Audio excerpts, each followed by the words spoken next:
नमस्कार, न्यूज 18 देख रहे हैं आप और आपके साथ मैं हूं अंशिका पाठक। शुरुआत करेंगे बुलेटिन की बड़ी खबर के साथ। दिल्ली में एमपी कांग्रेस की बैठक कांग्रेस वॉर रूम में लगातार जारी है। कांग्रेस की बैठक में मंथन का दौर चल रहा है। दिन में दूसरी मीटिंग है। ये दावेदारों के नामों पर मंथन हो रहा है। कांग्रेस वॉर रूम में बड़ी बैठक हो रही है और सुबह की अगर हम बात करें तो मल्लिकार्जुन खड़गे के आवास पर पहली बैठक हुई थी, जिसमें कमलनाथ, रणदीप सिंह सुरजेवाला, नेता प्रतिपक्ष गोविंद सिंह मौजूद थे। स्क्रीनिंग कमेटी के अध्यक्ष भंवर जितेंद्र सिंह राष्ट्रीय नेतृत्व के साथ मंथन कर रहे हैं। बड़ी बात यह कि दूसरी बैठक है आज के पूरे दिन में ये, और दूसरी बैठक में भी दावेदारों के नामों को लेकर चर्चा हो रही है।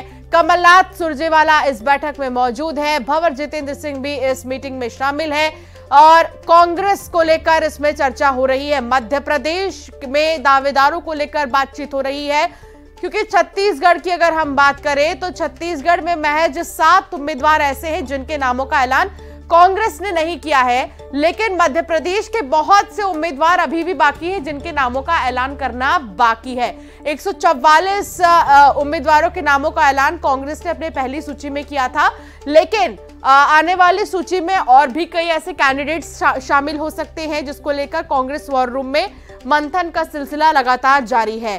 दावेदारों के नामों को लेकर चर्चा हो रही है और न्यूज 18 के पास कांग्रेस के संभावित उम्मीदवारों की सूची भी है।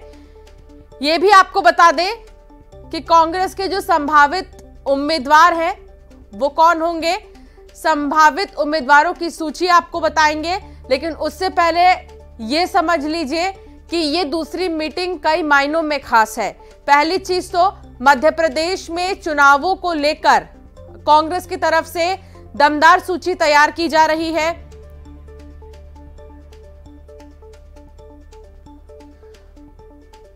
और इस बीच एक बड़ा अपडेट आपको दे देते हैं।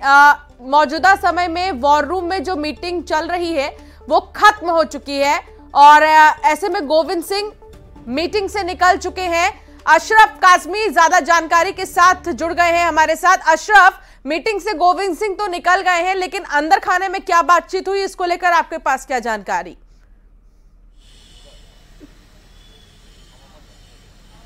देखिए, अभी भी मंथन का दौर जारी है और जो यहाँ पर मंथन हुआ है उसकी जानकारी कमलनाथ कांग्रेस अध्यक्ष को देंगे। उसके बाद ही कोई अंतिम फैसला लिया जाएगा।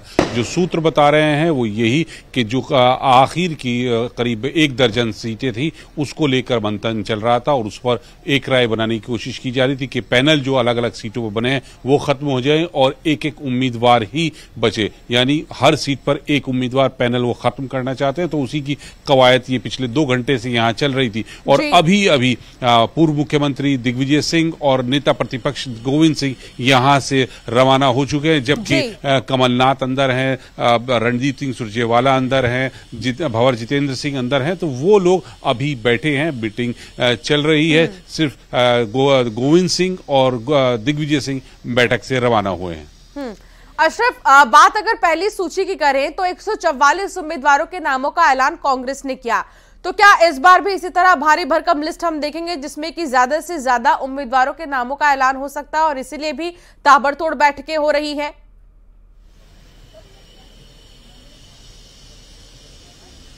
बिल्कुल, देखिए, कोशिश तो ये की जा रही है क्योंकि कांग्रेस के पास अब समय नहीं है। 17 तारीख को मतदान होना है, 15 नवंबर तक प्रचार खत्म हो जाएगा, 15 नवंबर को 5 बजे। तो इनको प्रत्याशी जिनको घोषित करेंगे उनके लिए समय भी नहीं है, तो दबाव बहुत ज्यादा है। कोशिश यही है कि आज ही ये मामला निमट जाए जिससे अगले 1 दिन या 2 दिन में सूची जारी की जा सकती है, क्योंकि जितनी जल्दी सूची जारी करेंगे फिर प्रत्याशी भी चुनाव मैदान में जाएं, सीधे जनसंपर्क करें और यहां पर जो बड़े नेता मंथन में लगे हैं वो फोकस मध्य प्रदेश पर कर सके। तो ये एक रणनीति है कि जल्द से जल्द से निपटाना है और उम्मीद यही की जा रही है कि जितनी जल्दी ये निमट जाता है मामला तो सूची भी उसी के अनुसार होगी। अगर ये मामला आज या कल में नहीं निपटाया गया तो सूची हो सकता है कि 86 सीटों के बजाय 30-35 सीटों की है और फिर उसके बाद दूसरी सूची जारी की जाए। बहुत शुक्रिया अशरफ जानकारी साझा करने के लिए। तो कुल मिलाकर अगर देखा जाए तो ताबड़तोड़ बैठकों का दौर जारी है, लेकिन इस बीच एक ऐसी खबर आई जिसने खलबली मचा दी। एमपी में समाजवादी पार्टी विधानसभा चुनाव में कांग्रेस के साथ गठबंधन नहीं करेगी। इस बात का ऐलान समाजवादी पार्टी के अध्यक्ष अखिलेश यादव ने कर दी है। अखिलेश यादव ने कहा कि कांग्रेस के साथ केंद्र में अगर गठबंधन होगा तो सोचेंगे, कांग्रेस वाले धोखा देंगे तो उनकी बात पर भरोसा नहीं करता। काफी ज्यादा अहम अखिलेश यादव का यह बयान। अखिलेश यादव ने क्या कुछ कहा आपको सुनाते। जिस व्यक्ति के बारे में आप बात कर रहे हैं मुझे नहीं पता, उन्होंने मीटिंग बुलाई और पूछा समाजवादी पार्टी से, हमने अपनी पूरी परफॉर्मेंस बताई, किस समय पर समाजवादी पार्टी के विधायक कहां जीते हैं, कभी 1 जीते, कभी 2 जीते, कभी 5 जीते और किस जगह हम नंबर 2 पे रहे। पूरी चर्चा हुई और रात भर 1 बजे तक समाजवादी पार्टी के नेताओं को जगाया उन्होंने और बातचीत की, पूरे आंकड़े देखे और आश्वासन दिया कि हम 6 सीटों पर विचार करेंगे। लेकिन जब रिजल्ट आया, घोषित की गई सीटें, तो समाजवादी पार्टी शून्य रही। अगर ये मुझे पहले दिन पता होता कि विधानसभा स्तर पर कोई गठबंधन नहीं है इंडिया का, तो हम उसमें कभी मिलने नहीं जाती हमारी पार्टी के लोग, न अपनी हम सूची देते कांग्रेस के लोगों को, न कांग्रेस के लोगों का फोन उठाते। लेकिन अगर उन्होंने ये बात कही है कि गठबंधन नहीं है तो हम स्वीकार करते हैं गठबंधन नहीं है। और गठबंधन अगर केवल उत्तर प्रदेश में केंद्र के लिए होगा तो उस समय विचार किया जाएगा। तो देखिए, सबसे बड़ी बात यह कि अखिलेश यादव के इस बयान पर वीडी शर्मा ने निशाना साधा है। वीडी शर्मा ने कहा कि इससे घमंडिया गठबंधन की असलियत का पता चलता है। सुनिए क्या कुछ कहा उन्होंने। अखिलेश यादव समाजवादी पार्टी के अध्यक्ष, उन्होंने आज मध्य प्रदेश में जो कहा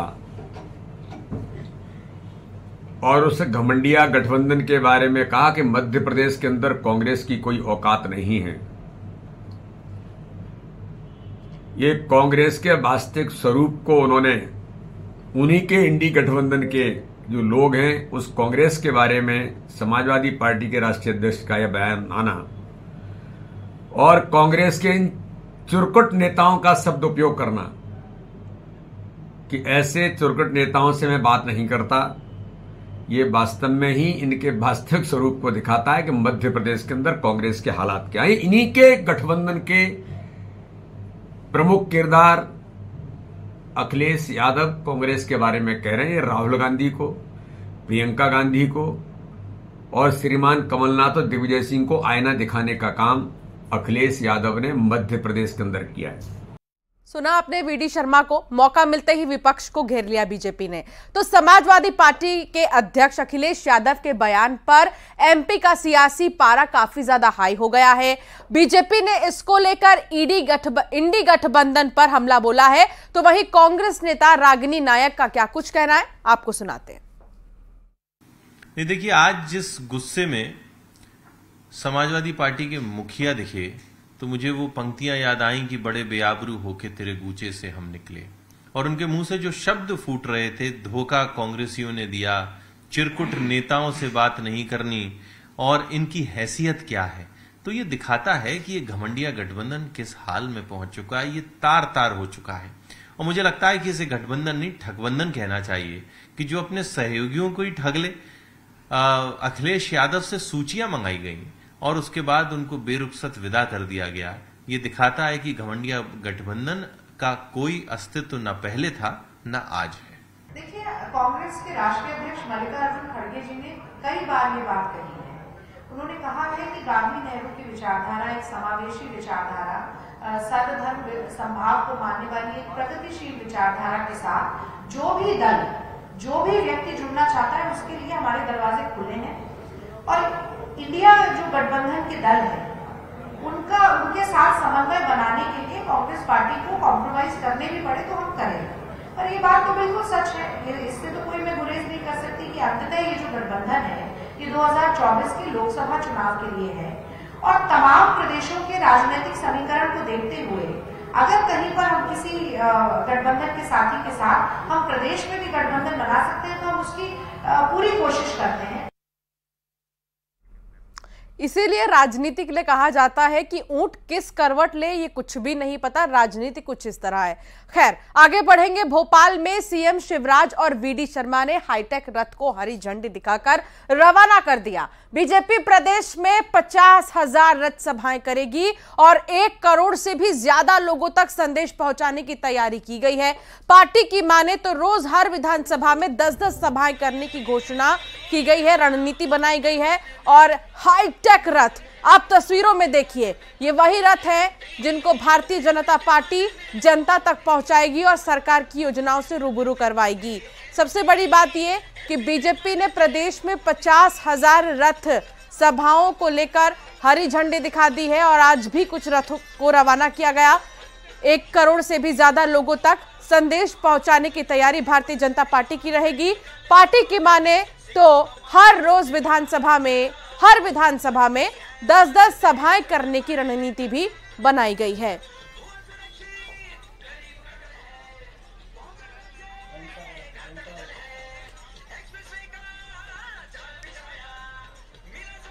आज इस अवसर पर माननीय मुख्यमंत्री जी हमारे बीच हैं। माननीय प्रधानमंत्री नरेंद्र मोदी जी ने मध्य प्रदेश की जनता के नाम एक पत्र जारी किया है। वो पत्र मध्य प्रदेश की 9.5 करोड़ जनता तक हम पहुंचाएंगे। सभी कार्यकर्ताओं को आह्वान करता हूं कि वीडियो वैन हर विधानसभा में एक जा रहा है, वहां ठीक से व्यवस्था करके जनता को उपलब्धियां दिखाए और सेवा के आधार पर, विकास के आधार पर, जनता ही अपनी भगवान है तो उसकी सेवा के आधार पर और विकास के आधार पर हम जनता से वोट मांगेंगे। सर से ब्याज का बोझ हटाया, सस्ता खाद पानी दिलवाया, गरीब का कल्याण करे जो बात बस उसकी हो। भोपाल में बीजेपी ने प्रदेशवासियों को भेजी गई प्रधानमंत्री नरेंद्र मोदी की चिट्ठी को जारी किया।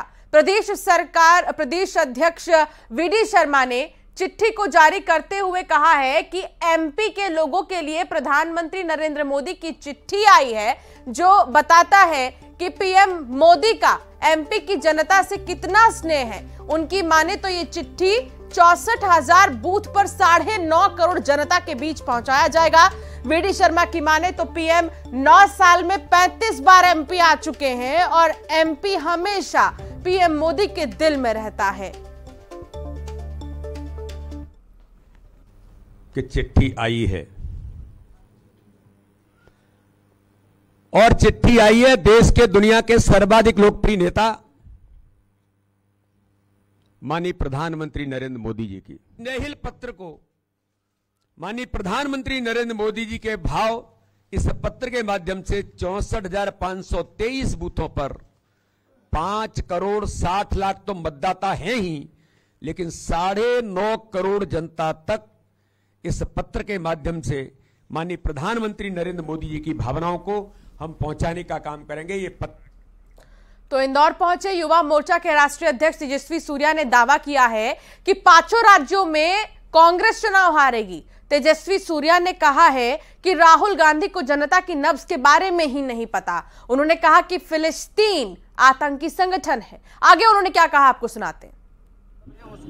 देश में एकमात्र पॉलिटिकल पार्टी है भैया जहां सरनेम बिना पूछ के, पैसे में जितना आपके बैंक अकाउंट में जितना पैसा है बिना पूछ के राजनीति में बढ़ने के लिए मौका मिलता है, वो सिर्फ भारतीय जनता पार्टी है। चुनाव के मैदान हो या संगठन के मौका हो, युवाओं को सिर्फ भारतीय जनता युवा मोर्चा में पार्टी में आपको मौका मिलता है राजनीति में आगे बढ़ने के लिए। चुनाव में जो प्रत्याशी होगा वो किसी भी हो, वो अपने पार्टी का है और युवा मोर्चा का जिम्मेदारी उनको जिताना है। चुनाव में प्रत्याशी युवा मोर्चा के कार्यकर्ता के लिए कमल की निशान होता है,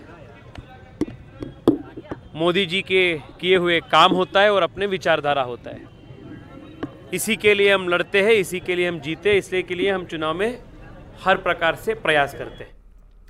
तो इंदौर में चुनाव प्रचार के दौरान कैलाश विजयवर्गीय ने दिग्विजय सिंह को राम की शरण में जाने की सलाह दी है। प्रचार के दौरान उन्होंने कहा कि इस देश में किसी की मां ने दूध नहीं पिलाया कि वो सनातन धर्म को खत्म कर सके और दिग्विजय सिंह सोनिया गांधी और अपने परिवार के साथ राम जी की शरण में चले जाएं, क्योंकि राम की शरण में जो जाता है उसे वो माफ कर देते हैं। दिग्विजय सिंह को लेकर भी कई बार वो बयान देते रहे हैं, लेकिन सबसे बड़ी बात यह कि कैलाश विजयवर्गीय ने इस बार सनातन धर्म का अपमान करने वालों पर निशाना साधा और क्या कहा आपको सुनाते हैं।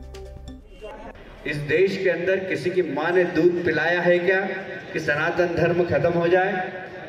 अरे भाई दिग्विजय सिंह जी और सोनिया जी सुन लो, राम जी बहुत दयालु हैं, राम जी करुणा निधान है। जनवरी में राम मंदिर की प्राण प्रतिष्ठा हो रही है। दिग्विजय सिंह जी, आप अपनी सोनिया आंटी को लेकर अपने परिवार के साथ जाना वहां पर राम जी की शरण में।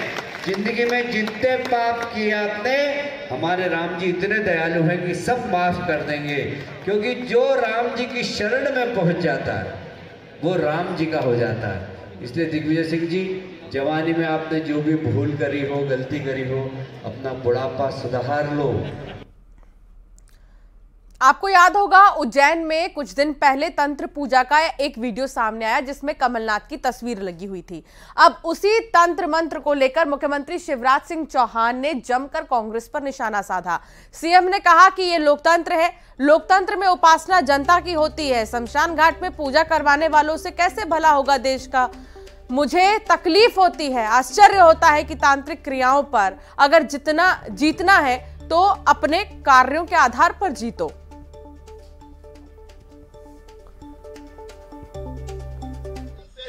अब शमशान घाटों में जाके बैठे, लेकिन हम जा रहे हैं जनता के दरबार में। जनता की सेवा की है और फिर सेवा का संकल्प लेके जा रहे हैं। और सेवा का संकल्प यही, लाडली बहना है जो छूट गई वो भी बनेगी। सेवा का संकल्प यही, जिन गरीबों के सिर पर छत नहीं है हर एक के सर पर छत होगी, भारतीय जनता पार्टी बना के देगी।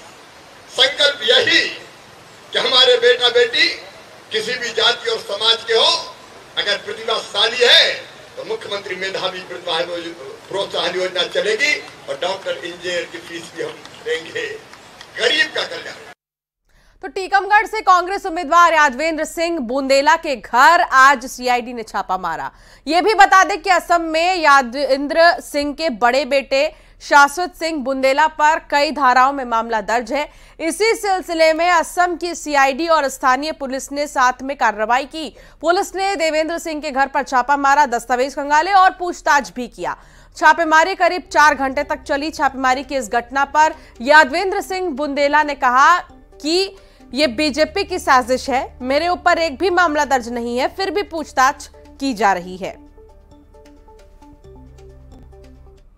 असम पुलिस आई है। हमारा असम में CID PS case number 16/2023 CID में एक केस दर्ज हुआ है और उसका रिगार्डिंग में यहाँ का जो ससबंध सिंह बुंदेला और उसका नाम में भी एक सर्च वारंट कोर्ट से हम लोग लेके आया था। तो इस मामले में हम लोग थोड़ा ये सर्च करने के लिए आया। देखो, हमें सब पहले से था कि ये लोग